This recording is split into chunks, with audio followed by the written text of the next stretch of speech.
sont inadmissibles, il n'est pas question de les laisser passer. Il faut être très attentif à pouvoir respecter les élus de la République parce que, comme le disait le président de la République, Emmanuel Macron, hier, lorsqu'on s'attaque aux élus de la République, on s'attaque en réalité à la République. Bienvenue si vous nous rejoignez sur LCI. Indignation de la classe politique après l'agression de Lauriane Rossi, députée REM. Encore une agression d'un politique, devrais-je dire. Le quinquennat de Macron débute-t-il dans un climat de violence politique? L'image de ces députés novices porte-t-il préjudice à eux, mais est-ce que ça porte aussi préjudice finalement à la politique? On se pose cette question, on décrypte, on débat avec mes invités en plateau. Thomas Guénolé, politologue, spécialiste des sciences politiques, et vous êtes l'auteur de Petit guide du mensonge en politique chez Fayard. Stéphane Attal, expert en communication et politique, vous êtes l'auteur d'Influencer, c'est la communication d'aujourd'hui paru chez Maxima. Gilles Wacky, célèbre artiste et plasticien, ancien grand reporter à Paris Match et au Parisien. Anne-Claire Ruel, professeure de communication à l'Université Paris 13. Merci à tous les quatre d'être là.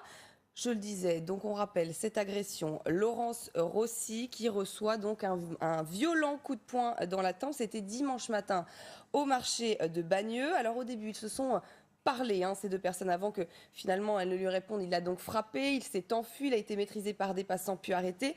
La députée porte plainte. On regarde son tweet. Aucun désaccord politique ne peut justifier la violence.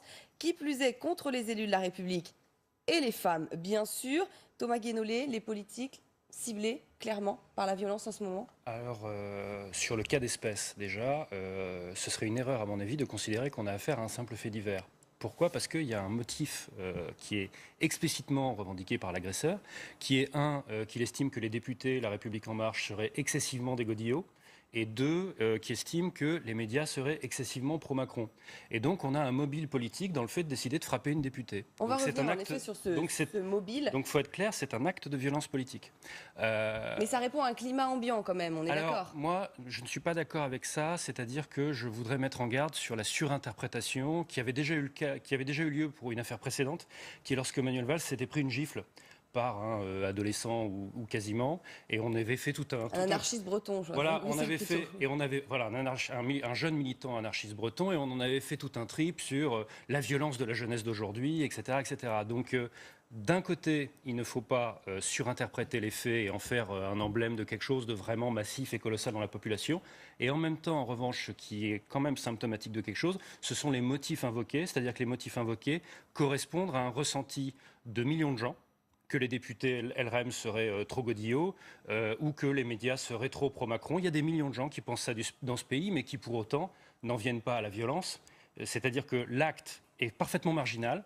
Les motifs, en revanche, correspondent à quelque chose qui est présent dans la population. Mais il ne faut pas confondre les deux. Stéphane Attal, vous êtes d'accord? Il y a quand même un climat de violence qui s'explique peut-être par quelque chose. Je suis vraiment d'accord avec Thomas sur ce plateau, mais là, je vais quand même le rejoindre sur beaucoup de choses. Le seul point, c'est qu'on est plutôt dans une tendance, dans une vague de fond, qui fait que si à un moment donné, on a dit que la parole était libre, et que le peuple avait à nouveau la parole, notamment grâce aux réseaux sociaux, eh bien désormais le peuple se permet des actes de violence qui sont gratuites, qui sont pas normales, tout simplement.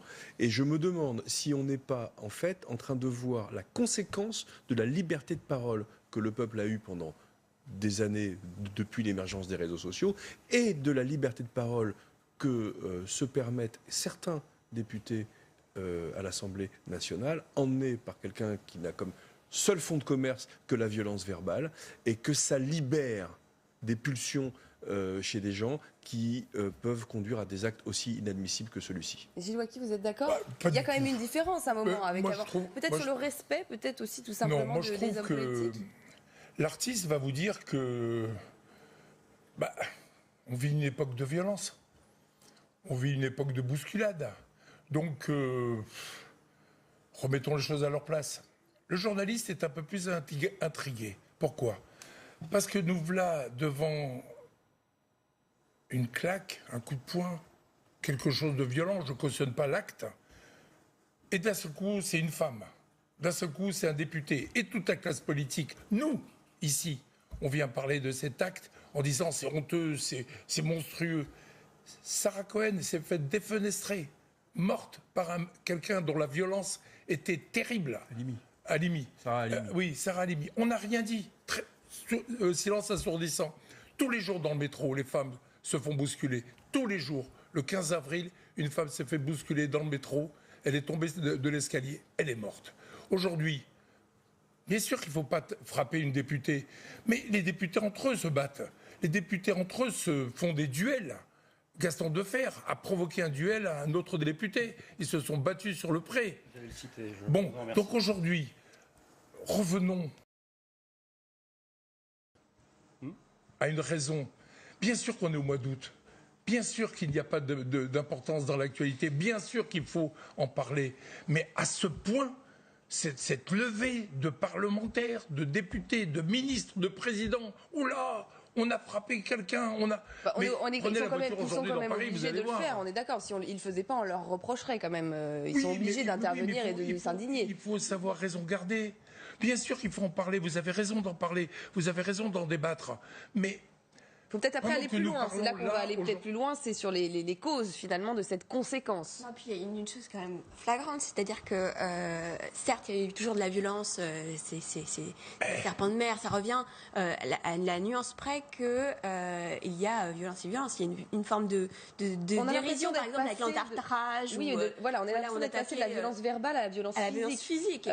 On va sûrement voir ces images, mais pendant la campagne présidentielle, je veux dire, alors entre donc les Femen qui alors, attaquent quand même assez physiquement, elles sont présentes, elles attaquent physiquement, la gifle de Manuel Valls, les œufs lancés sur Emmanuel Macron au Salon de l'Agriculture. Mais c'est vrai que c'est récurrent, c'est-à-dire qu'en 2002, par exemple, vous aviez quand même Delanoë qui a été poignardé au sein même de la mairie de Paris. Vous aviez Maxime Brunery qui avait essayé d'attaquer aussi Jacques Chirac le 14 juillet. Donc vous avez quand même comme ça des phénomènes de résurgence, comme par hasard à des moments où c'est effectivement assez tendu. 2002, c'était quand même calme dans l'actu. 2002, c'était quand même assez, voilà, c'était quand même une ambiance. La France, c'est le pays des régicides quand même. Donc, Oui, pardon. non, voilà. Je ne dois surtout pas me mettre à couper la parole à une femme parce que c'est un truc que les mecs font beaucoup. Attention. Non, mais on le fait beaucoup, c'est vrai. Donc j'essaie de faire attention à ça. Dans le prolongement de ce qui a déjà été dit, je voudrais simplement non seulement dire que le phénomène n'est pas nouveau, mais même que la violence politique est en baisse en France. Elle est en baisse. Donc il y a cette tentation de dire, d'avoir une espèce de catastrophisme, de se dire « Oh, regardez, la violence flambe en politique, c'est une catastrophe, tout fout le camp, ma bonne dame, etc. » C'est faux. C'est faux. La violence politique est en baisse dans ce pays. Je voudrais simplement rappeler quelques éléments du bon vieux temps des années 60 et 70. Donc à l'époque, vous aviez des groupuscules politiques très sympathiques qui aimaient beaucoup le dialogue apaisé, comme le GUD, Occident, la cause du peuple, la gauche prolétarienne. Action française. De grands intellectuels connus et reconnus comme Jean-Paul Sartre pouvaient justifier l'utilisation des attentats. Et si vous revenez encore plus en avant dans le temps, vous avez des députés qui pouvaient se battre en duel. Et vous aviez même, par exemple, des présidents qui, au début du XXe siècle et même auparavant à la fin du XIXe, ont été purement et simplement assassinés. Et sans même revenir à l'époque des attentats, même pas des attentats d'importation, si vous voulez, de causes idéologiques venant d'autres territoires, mais des attentats made in France, si vous me passez l'expression, qui étaient des attentats anarchistes de la fin du XIXe. Et donc, il y avait des bombes qui pétaient très régulièrement. Et donc, l'idée qu'on a une tentation de toujours dire que la situation est plus grave et que la situation est nouvelle. J'affirme juste ça se termine là-dessus, de dire 1, la violence en politique, ça n'est absolument pas nouveau. Et 2, la violence en politique, c'est en baisse par rapport aux années 60 et par rapport à la période mai 68, années 70 en particulier. Le niveau qu'on atteint là, il est comparativement ridicule. On est passé des bastons à coups de barre de fer au G2. Je voudrais qu'on relativise. Voilà. Merci. À une nuance près tout de même, c'est qu'on avait un Parlement qui était extrêmement masculin. C'était quand même très testostéroné cette histoire. Là. Ce qui arrive, en fait, c'est quand même, on frappe une femme, je veux dire. Et ça fait référence à NKM, bien sûr, on parle de cette agression. NKM agressé sur un marché, il a été requis contre l'agresseur 4 mois de prison avec sursis, 1 500 € d'amende. Le jugement est rendu en septembre. Et juste une chose, on a du mal à justement intégrer les femmes en politique. On voit justement, on a été obligé de mettre des lois de sanctions pour pouvoir faire en sorte que les femmes s'investissent. Là, on peut aussi estimer que peut-être qu'elles vont aussi prendre le retrait par rapport à ça. Parce que si vous êtes harcelé physiquement... Moi, je pense que c'est pas le problème. Pardon, Anne-Claire, mais que femme ou homme, on parle de la violence. Voilà, on ne doit pas faire de différence en même temps. C'était un coup de poing dans la tête d'un député homme. On est ici pour parler d'image et pour parler de communication. Non, mais c'est un homme qui frappe une femme aussi. Il y a ça peut-être. Ça peut être une femme aussi face à une femme. On est quand même face à un homme qui frappe une femme. Notre sujet aujourd'hui n'est pas qu'un homme a frappé une femme. Oui. c'est qu'il y a une violence contre un représentant de la République et qu'on en fait des médias et des gorges chaudes depuis que c'est arrivé. Donc on est devant quelle situation? On est devant une situation de vide de communication. Et donc il faut remplir les cases. Et il y a un certain nombre de nouveaux députés qui sont totalement inconnus, qui sont à Paris, qui sont présents, qu'on invite sur les plateaux et qui ont donc là l'occasion de se faire une image et de se faire une institutionnalisation qu'ils n'ont pas eue ni en se faisant élire, puisqu'ils ont été élus dans une vague, comme on dit, ni aujourd'hui sur les marchés. La preuve, ils ne sont pas respectés. On est plutôt là devant le constat d'un manque de respect total pour la chose politique. Alors justement, tout à l'heure, vous en parliez, hein, vous disiez ça, que cette liberté peut-être de parole aussi sur les réseaux sociaux, liberté de parole chez les députés, on comprend bien qu'il y a quand même une certaine pagaille en effet à l'Assemblée. Alors cette violence, elle est justifiée par Claude Coasguen. Vous allez voir comment, écoutez. République En Marche a fait campagne contre les élus. Je partage tout à fait vraiment les critiques qui ont été faites sur la violence à Mme Rossi comme à Mme Kosciusko-Morizet. C'est insupportable. Mais quand on essaye de comprendre, on se dit, bon, on n'est pas sur le chemin qui permet aux élus d'avoir une meilleure image. On est sur un chemin qui continue. Toute la campagne électorale s'est faite là-dessus. L'élu, le parlementaire était... Moi, j'ai bien vu le débat cette semaine, quoi. On était tous... nauséabonds, on dit certains députés. L'IRFM, c'était de l'escroquerie. La réserve parlementaire, c'était du clientélisme. Vous savez, au bout d'un moment, quand vous entendez ça toute la journée à la télévision et que vous avez l'esprit un peu fragile, vous aboutissez à des crises de nerfs, quoi. Quand on a un peu l'esprit fragile et qu'on entend tout ça, on pouvait aboutir à des crises de nerfs. Voilà comment il le justifie, Claude Coasguen. Donc finalement, c'est la faute aux députés aussi ? Moi, je serais à sa place, j'en ferais pas tant que ça. Vu qu'il est quand même passé tout près de l'échafaud, pour rester sur des expressions un petit peu violentes, il ferait mieux de dire merci et de se calmer. Là encore, il est dans la gestion de son image. Il occupe le terrain. On a une responsabilité quand même du côté des médias, puisqu'on cherche des invités pour occuper les fauteuils vides. Donc on trouve des gens qui ne sont pas tout à fait d'accord avec le pouvoir politique, qui vont profiter de cet événement, qui reste un événement dramatique, il n'y a même pas de débat sur la question, pour pouvoir gérer leur propre image et exister en communication. Le problème de l'existence en communication, c'est qu'aujourd'hui, il passe plus par l'image que par le fond.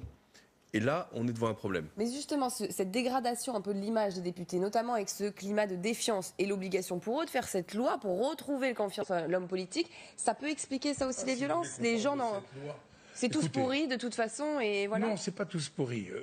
D'abord, il faut que je défende un peu mon maire, mais Claude Coasguen a tort et raison. Il est obligé de faire une défense, j'allais dire, de la maison, de sa maison. Ce sont des députés, ils sont entre eux. C'est une caste. Nous-mêmes, quand on parle des journalistes, on a tendance à vouloir nous protéger. Hein, on va dire ça au minimum. En ce qui concerne les députés qui prennent une loi pour moraliser, mais ça me fait suffoquer. Pour redorer l'image du politique quand même, c'est un peu ça là, l'idée. Et pourquoi on ne ferait pas une loi pour moraliser les coiffeurs et les artistes et les journalistes? Oui, mais ils sont payés par les deniers publics, c'est pour ça aussi derrière. Les chauffeurs d'autobus. Les chauffeurs d'autobus, on va faire une loi pour moraliser. Écoutez, trop de lois tue la loi. C'est comme un effet ressort. Vous appuyez sur le ressort, vous poussez, et bouf, ça remonte. Aujourd'hui, je ne sais plus qui a dit ça un jour. Si on laissait les Français, si on lâchait un peu la jambe des Français, on est en train de nous faire le coup de le pain et les jeux. On est en train de nous amener sur des chemins. Vous vous rendez compte, on est en train de parler, nous, tous ici, vos intelligences, une grande chaîne de télévision d'information, on est en train de parler d'une loi sur la morale des députés, alors qu'ils sont élus par nous, et c'est nous qui choisissons. Donc c'est à nous de ne pas élire les gens dont la morale n'est pas bonne. Ah oui, alors ça c'est quand même compliqué, parce que si on était dans l'esprit de chacun et de voir si quelqu'un est tout blanc ou tout noir... On cherche toujours à la contourner.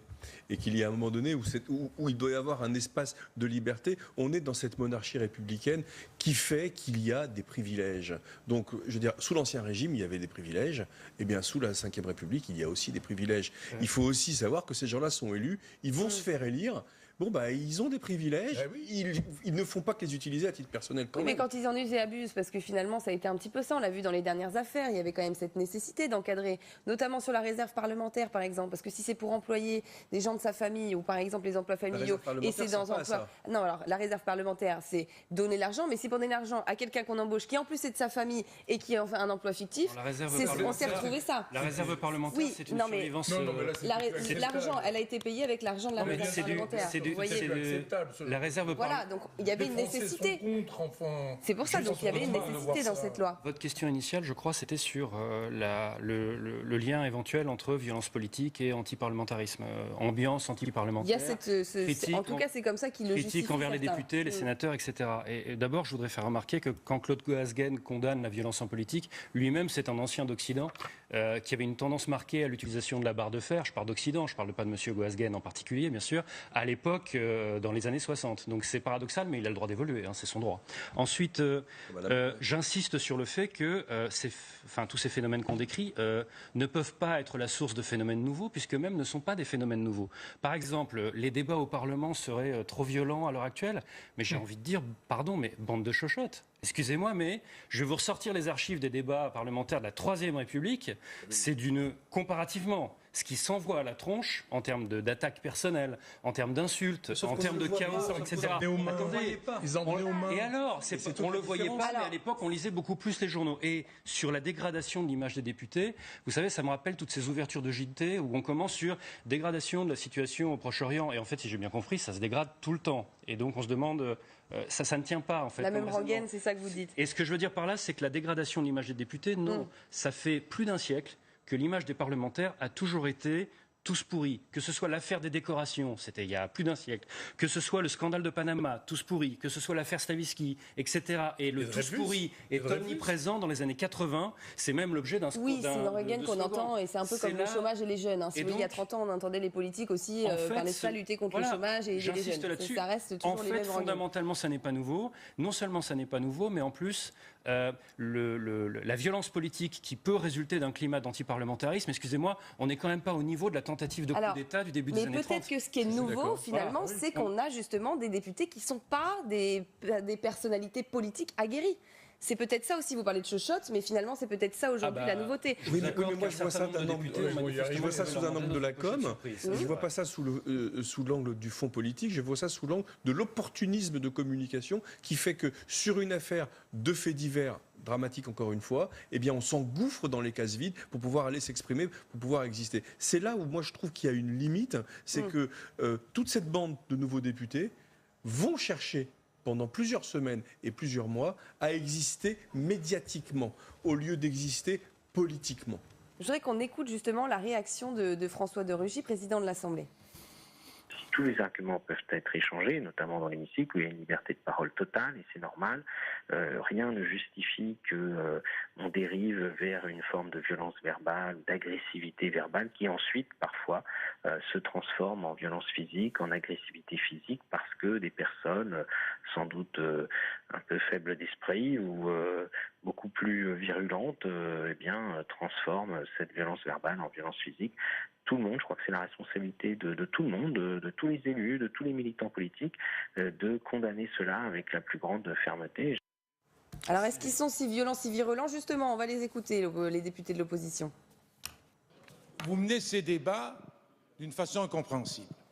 Force est de constater que depuis quelques minutes, nous ne savons pas les uns les autres si l'amendement est voté ou pas. La phase d'apprentissage, ça va bien. Ici, on n'est pas dans une phase d'apprentissage, on fabrique la loi. Madame la Présidente, il faut que cette Assemblée puisse avoir pleinement confiance au vote. Manifestement, ça n'est pas le cas.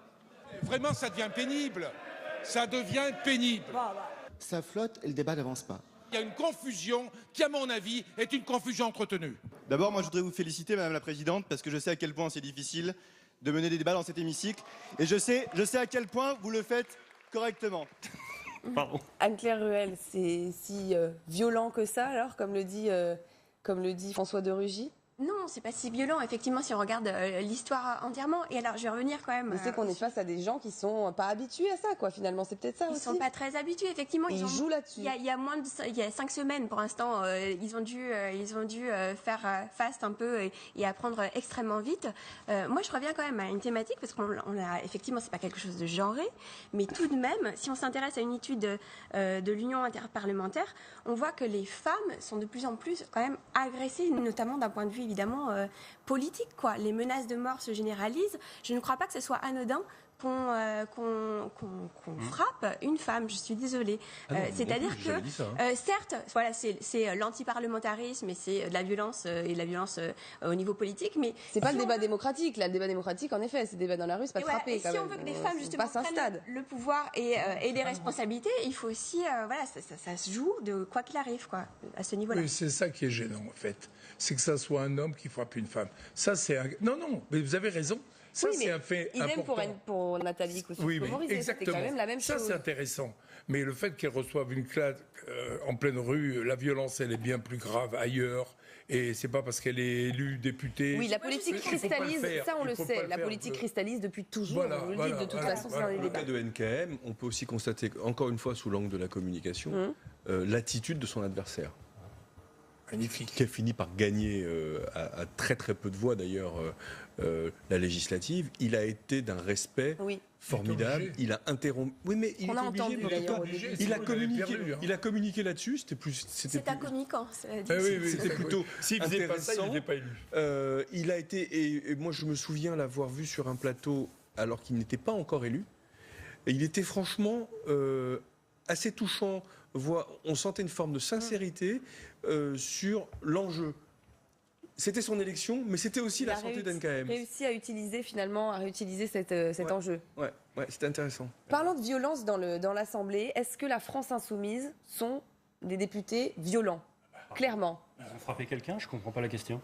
Dans l'Assemblée, la violence verbale, est-ce qu'ils agressent, est-ce qu'ils sont En même temps, ils sont dans leur rôle de l'opposition, non, c'est juste que on n'en attendait pas moins que... Je ne comprends pas, ne serait-ce que cette hypothèse, c'est-à-dire qu'en fait, il n'y a pas de cas où les députés de la France Insoumise auraient insulté quelqu'un, il n'y a pas de cas où ils auraient frappé quelqu'un, ils sont dans le débat argumenté... dans la véhémence du débat. Dans la télévision, alors. Mais attendez, on regarde pas la télévision. Non mais attendez, à un moment donné... Ils n'ont insulté personne. À un moment donné, il faut, le débat politique est un conflit verbal qui ne se déroule pas dans un univers de tasse de thé.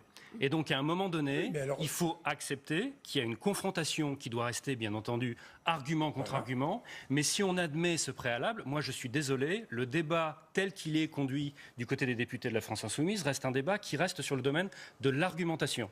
Et d'ailleurs, pour l'essentiel, du côté d'LRM aussi. Et donc, c'est certes quelque chose de pugnace, mais pardon, les désaccords politiques dans ce pays sont profonds et donc justifient qu'on ait des débats de ce niveau-là.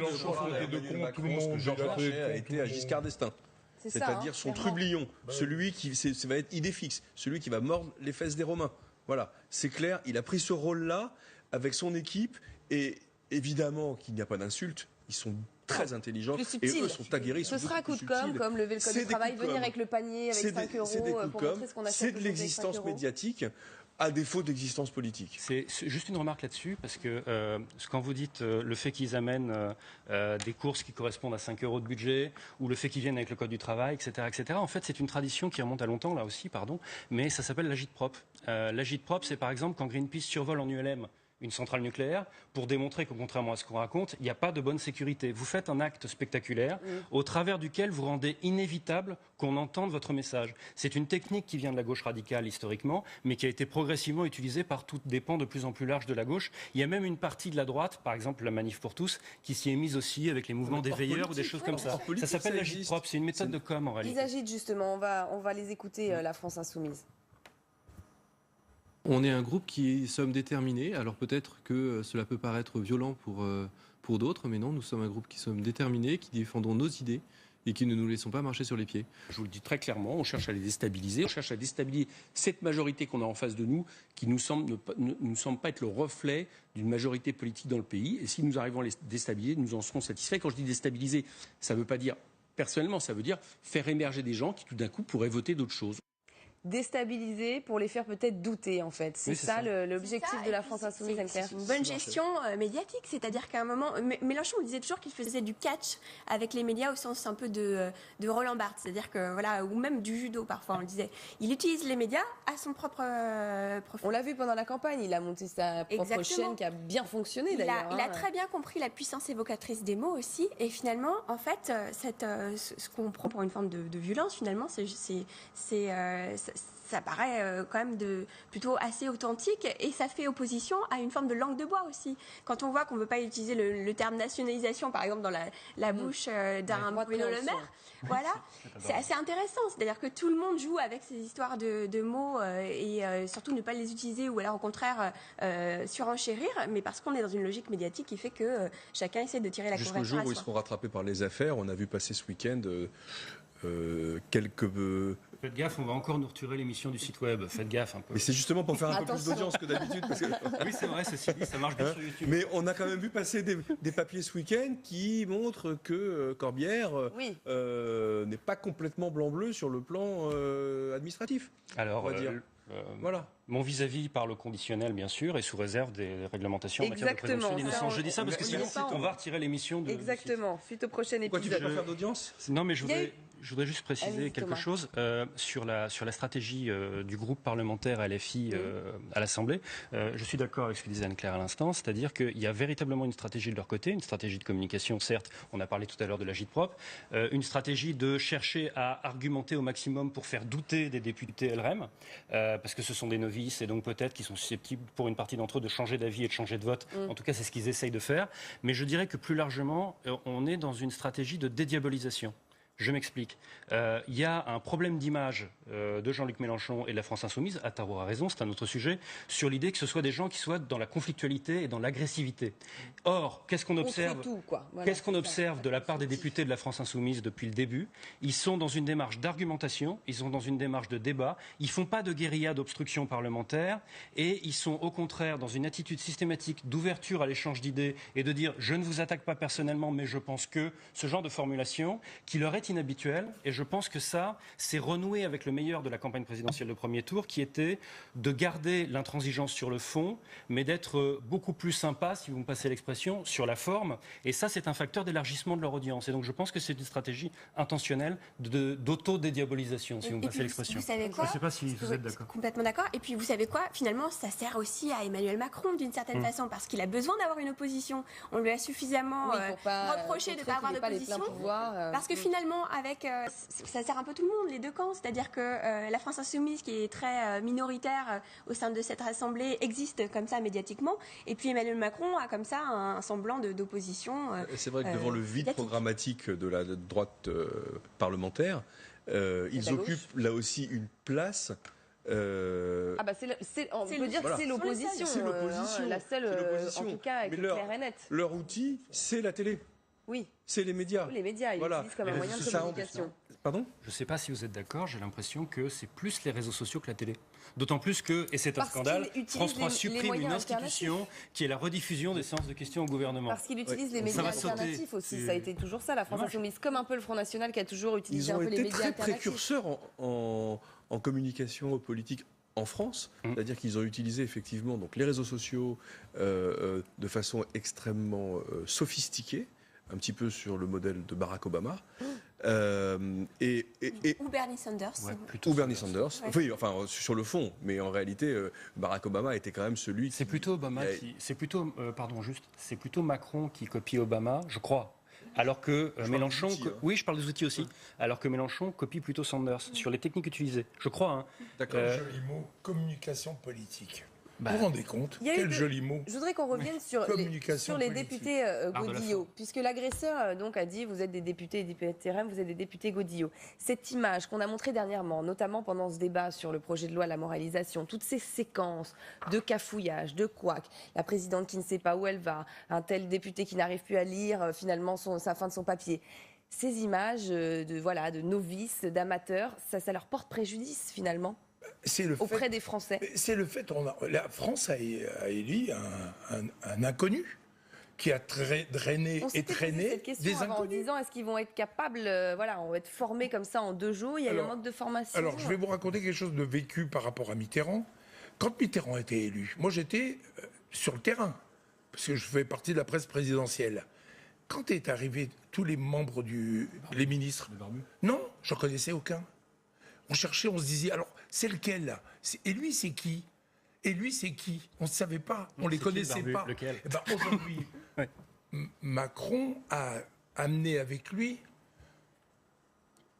des novices.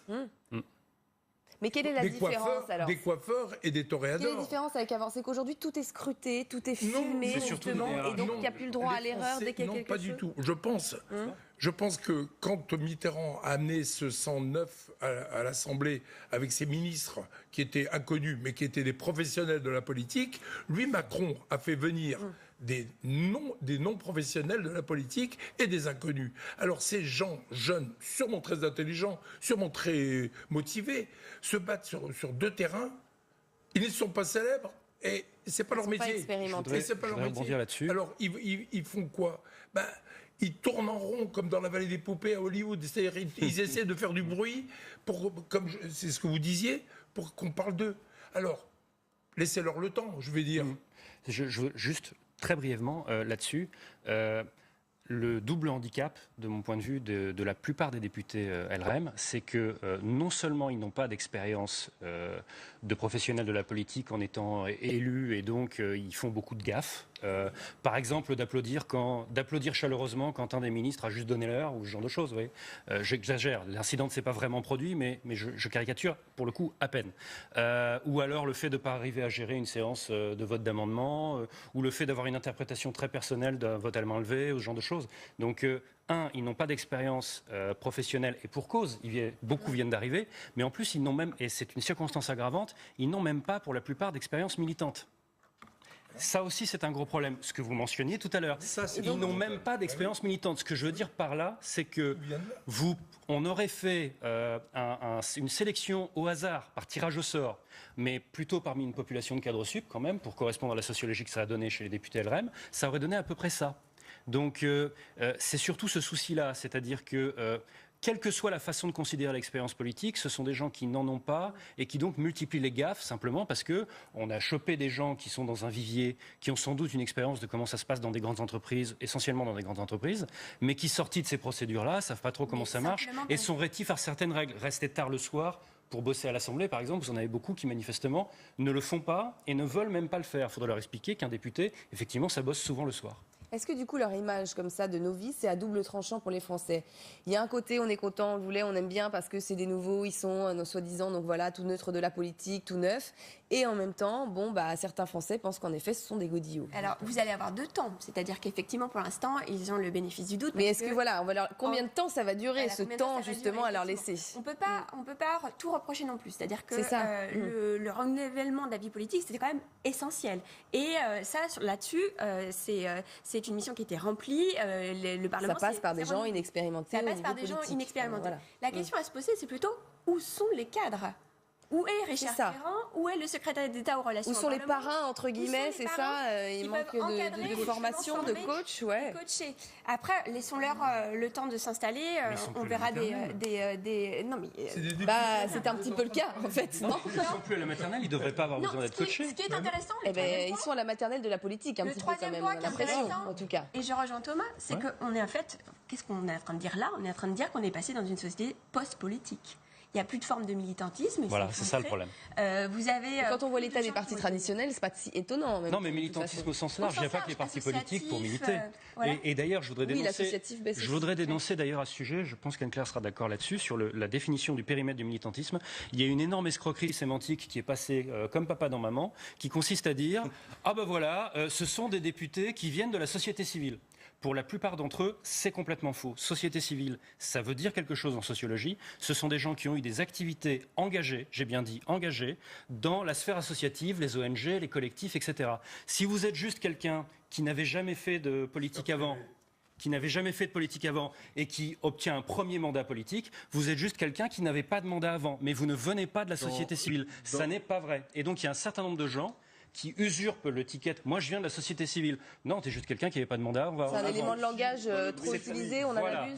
Dans le briefing des candidats à la législative En Marche, LREM, il était clairement écrit qu'il fallait avoir une vie associative, une vie dans la cité.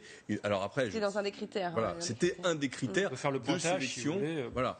Après, c'est vrai que le résultat ne correspond pas exactement à l'intention. Mais en tout cas, c'était quand même une intention. Alors, il y a une deuxième chose qui a été dite par l'agresseur. Il a critiqué la couverture médiatique orientée en faveur d'Emmanuel Macron. C'est la faute aux journalistes aussi. Alors, je suis d'accord avec vous, c'est toujours la faute des journalistes. Mais des fois, c'est vrai. Je voulais terminer quand même sur l'histoire de la politique. On oublie un petit peu que les Français, vous l'avez dit tout à l'heure d'ailleurs, les Français voulaient donner un grand coup de pied, un grand coup de balai, et un grand coup de pied au cul de tous les gens qui étaient là. Le dégagisme. Donc ils l'ont fait. Donc c'est les Français qui l'ont fait par un vote démocratique.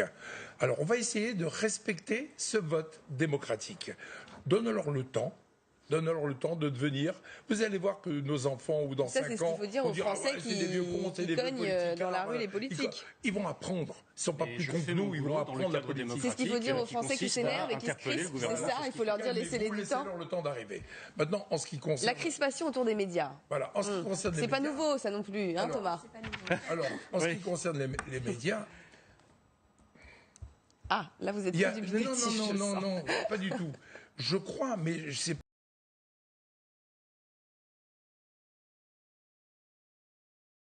pas une attaque, parce que je suis très content des chaînes d'information, mais le nœud de l'affaire est là. Nous sommes dans un pays, heureusement, où il y a